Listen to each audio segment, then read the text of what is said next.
తాకట్లో ఉన్న మీ బంగారాన్ని విడిపించి ఆ రోజు ఆన్లైన్ రేటుకి కొంటాం. Sharma gold company. శ్రీమాత్రే నమః. శ్రీ గురుభ్యో నమః. జూన్ మాసంలో ద్వాదశ రాశుల వారికి ఎలా ఉంది అనే విషయాన్ని ఇప్పుడు మనం తెలుసుకుందాం. ప్రత్యేకంగా మొట్టమొదలు మేషరాశి. మేషరాశి వారికి ఈ మాసం నందు మిశ్రమ ఫలితాలు గోచరిస్తూ ఉన్నాయి. ఆర్థిక పరంగా, వినోదాల పరంగా చాలా ఆహ్లాదంగా ఉంటుంది. ముఖ్యంగా విద్యార్థి దశలో ఉన్నటువంటి వారికి పనులు కాస్త ఆలస్యమైనప్పటికీ త్వరగా పూర్తి చేసుకుంటారు. గృహిణుల విషయానికి వస్తే వీరు అనుకున్న పనులు అనుకున్న సమయానికి పూర్తయినప్పటికీ ఏదో తెలవనటువంటి ఆందోళన వీరి యందు అధికంగా ఉంటుంది. గడిచేటువంటి రోజులు బాగానే ఉన్నప్పటికీ రాబోయేటువంటి రోజులలో ఏలిననాటి శని ప్రభావం వలన కొన్ని చిక్కులు వచ్చేటువంటి అవకాశం ఉంది. ముఖ్యంగా వివాహం కాని వారికైతే శీఘ్రం వివాహం ఖచ్చితంగా జరుగుతుంది. అలాగే సంతానం లేని వారికి సంతానము అందుతుంది.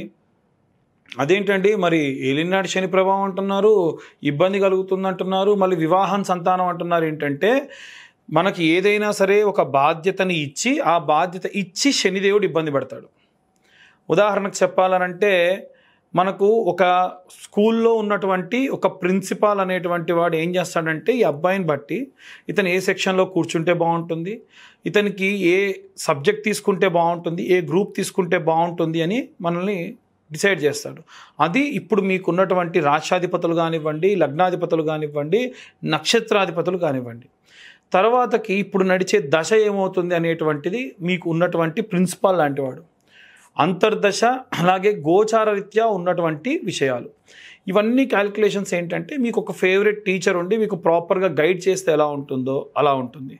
ఇప్పుడు మనకి ఏదైనా ఒక సబ్జెక్ట్ గురించి మనల్ని తిట్టే వాళ్ళు ఉంటారు, బాగా చెప్పేవాళ్ళు ఉంటారు, సరైనటువంటి మార్గాన్ని చూపించే వాళ్ళు ఉంటారు.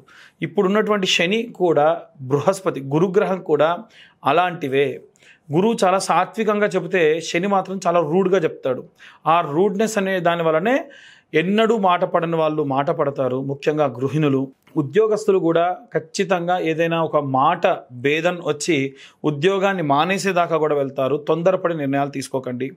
అలాగే ఎవరైతే వ్యాపారస్తులు ఉన్నారో తరచూ విన్నటువంటి కొన్ని రకాలైనటువంటి సలహాల మేరకు, ఉదాహరణకు మనం కూర్చొని ప్రాపర్గా బిజినెస్ చేస్తుంటే ఎవరో వచ్చి ఏదో సలహా ఇస్తారు, ఆ ఇచ్చినటువంటి సలహా బాగుందని చెప్పి ఇంప్లిమెంటేషన్కి వెళ్తే ప్రాబ్లమ్స్ వస్తాయి. కాబట్టి మనం చూసిన దానికి, మనం విన్నదానికి, డైరెక్ట్గా మనం ఇన్వాల్వ్ అయిన దానికి చాలా తేడా ఉంటుంది. అలాంటివి అన్నీ కూడా అర్థం చేసుకోకుండా తొందరపడి వెళ్తే వ్యాపారస్తులు ఇబ్బంది పడతారు. అలాగే ఎవరైతే సినీ రాజకీయ రంగాల్లో ఉన్నటువంటి వారు ఉన్నారో వీరికి ఎంచుకున్న ప్రాజెక్ట్స్ వల్ల తలకాయ నొప్పి అనేటువంటి భావనలో ఉంటారు. మొత్తానికి అనుకున్న పనులన్నీ కూడా ప్రాపర్గా పూర్తి చేస్తారు. కానీ మీరు ఎక్స్పెక్ట్ చేసినంత డిజాస్టర్గా అయితే ఉండదు. ఎక్స్పెక్ట్ చేసిన దానికంటే చాలా బాగానే ముందు వచ్చేటువంటి రోజులు ఉన్నాయి.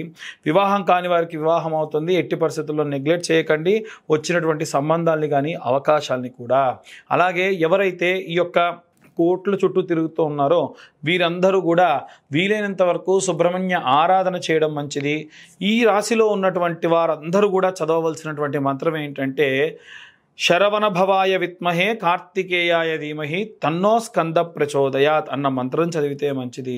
అలాగే నిత్యము సూర్య నమస్కారాలు ఆచరించడం వీరికి చాలా చాలా శక్తినిస్తుంది. గృహిణులకి, విద్యార్థులకి, ఉద్యోగస్తులకి, వ్యాపారస్తులకి, అలాగే సినీ రాజకీయ రంగాల వారికి, వివాహం కోసం ఎదురు చూస్తున్న వారికి, కోర్టు గొడవల్లో చికాకుల్లో బాగా ఇబ్బందులతో ఉన్నటువంటి వారికి అందరికీ కూడా ఎలాంటి రెమెడీస్ తీసుకోవాలి, ఎలాంటి మంత్రపఠనం చేయాలనే విషయాన్ని ఇప్పుడు మనం తెలుసుకుందాం. వాస్తవంగా అందరికీ కలిపి ఒకే ఒక రెమెడీస్ బాగా వర్తిస్తుంది.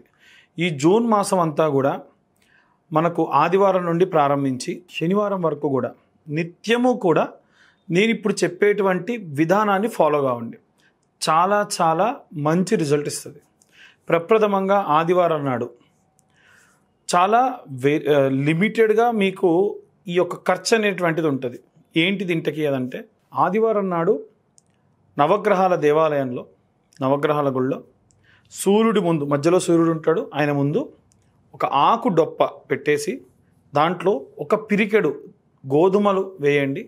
దాంట్లో ₹1 బిళ్ళ పెట్టండి. అలాగే కొత్త మట్టి ప్రమిదలో దీపం వెలిగించండి. వీలైతే దీపంకి వేసేటువంటి ఒత్తి ఎరుపు రంగులో ఉండాలి, లేదా ఆవు నెయ్యి కుంకుమ కాస్త కలిపి గనక మీరు దీపం వెలిగిస్తే ఆ జ్యోతి కొంచెం ఎరుపుగా వెలుగుతుంది. ఇలా చేసి ప్రదక్షిణలు 21 ప్రదక్షిణాలు చేయాలి. అయితే 21 ప్రదక్షిణాలు మీరు సవ్యంగా చేయండి. తర్వాతకి 6 ప్రదక్షిణాలు అపసవ్యంగా చేయండి.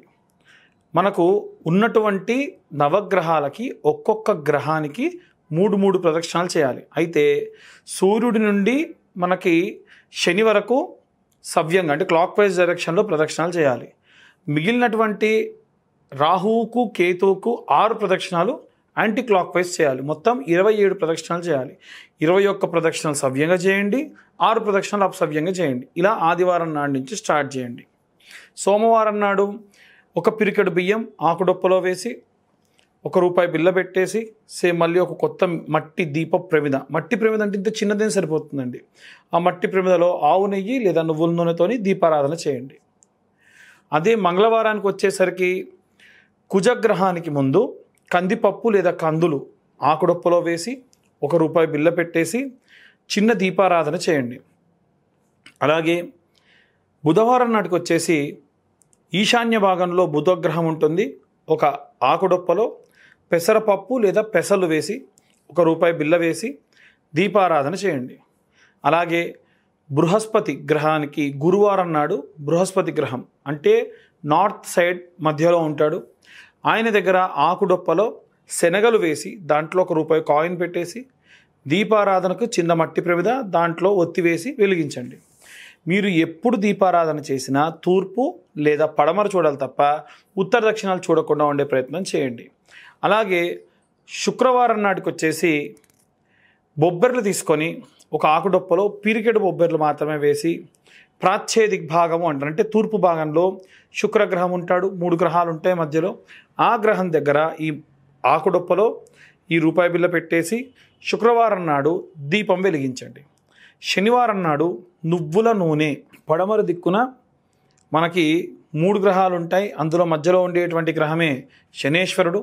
కాబట్టి మట్టి ప్రమిదలో దీపం నువ్వుల నూనెతో వెలిగించాలి. ఆకుడొప్పలో నువ్వులు పోసుకొని ఒక చిన్న గ్లాసుడు నువ్వుల నూనె స్వామివారి పైన వేసి కాసిన్ని నువ్వులు కూడా వేయాలి. ఎట్టి పరిస్థితుల్లో ఎవరు కూడా విగ్రహాన్ని తాకరాదు. ఏ నవగ్రహాల్లో ఏ విగ్రహానికి తాకొద్దు. చాలామంది బెల్లం పెట్టాలి లేకుంటే బొట్టు పెట్టాలని చెప్పేసి విగ్రహాన్ని తాకుతూ ఉంటారు. అలా తాకాల్సిన పని లేదు. కావాలంటే ప్రతిరోజు కూడా ఇంత చిన్న బెల్లం ముక్క నైవేద్యంగా కూడా పెట్టచ్చు. అలాగే మనకి రాహుకేతువులు ఉంటారు కదండి మరి అని చాలామందికి డౌట్ వస్తుంది. రాహుకు కేతువుకు మంగళవారం నాడే లేదా ఆదివారం నాడు, లేదా రాహుకు మంగళవారం కేతువుకు ఆదివారం నాడుగా సెగ్రిగేట్ చేసుకొని ఈ రాహుగ్రహం దగ్గర మినుములు, నల్ల మినుములు లేదా మినప్పప్పు ఒక ఆకుడొప్పలో వేసి దీపారాధన చేయండి. అలాగే కేతువుకు వచ్చేసి మంగళవారం నాడు లేదా ఆదివారం నాడు ఉలవలు ఒక పిరికెడు ఆకుడొప్పలో వేసి దీపారాధన చేయండి చిన్న మట్టి ప్రమిదలో. ఇలా నవగ్రహాలకి కూడా మనము నిత్యము ఈ నెల రోజుల పాటు కూడా చేసుకోవడం వలన నవగ్రహాలు మన జీవితంలో దశ అంతర్దశ విదశల వారీగా వస్తూ ఉంటాయి. కాబట్టి నేను చెప్పినటువంటి అందరికీ, పిల్లలకి, గృహిణులకి, ఉద్యోగస్తులకి, వ్యాపారస్తులకి అందరికీ కూడా చాలా చాలా ప్రశాంతంగా ఉంటుంది. మీ జాతకరీత్యా ఒకవేళ మీకు జాతకం తెలియకపోయినా సరే మీరు నవగ్రహాలకి శాంతి చేసిన దాంతో సమానం. ఇంకా వీలైతే మీరు పెట్టేటువంటి ఆకుడొప్ప ఇంతంత ఉప్పు, పిరికెడు రాళ్ల ఉప్పు పోసి పెడితే ఇంకా మంచిది. శారీరక బాధ, నరదిష్టి, నరఘోష కూడా దానివల్ల పోతుంది. ఇవన్నీ కూడా మనం అధికమైనటువంటి ఖర్చు లేకుండా పెద్ద పెద్ద హోమాలు లాంటివి చేయించుకోకుండా ప్రశాంతంగా ఉండేదానికి దోహదపడుతూ ఉంటుంది. ఇక అందరూ కూడా నవగ్రహాల దేవాలయానికి వెళ్ళినప్పుడు చదవవలసినటువంటి మంత్రం ఏమిటంటే ఆదిత్యాయ చ సోమాయ మంగళాయ బుధాయ చ గురు శుక్ర శనిభ్యశ్చ రాహవే కేతవే నమః. అలాగే జూన్ నెలలో స్కందషష్ఠి వస్తుంది. స్కందషష్ఠి రోజున జంట నాగులకు వీలైతే క్షీరాభిషేకం చేయండి. స్కందగిరి లాంటి టెంపుల్స్ కానీ లేదా మోపిదేవి లాంటి దేవాలయానికి కానీ, పళని, కుక్కి లాంటి దేవాలయానికి వెళ్తే కనుక అక్కడ స్వామివారికి ప్రత్యేక పూజాదులు నిర్వహించుకోవడం వల్ల కుజగ్రహ వల్ల వచ్చేటువంటి కుజదోషం వల్ల కానీ సర్పదోషాలు కూడా తొలగిపోతాయి. ఇవన్నీ కూడా మనం గోచార రీత్యా చెప్పేటువంటి విషయంలో మాత్రమే.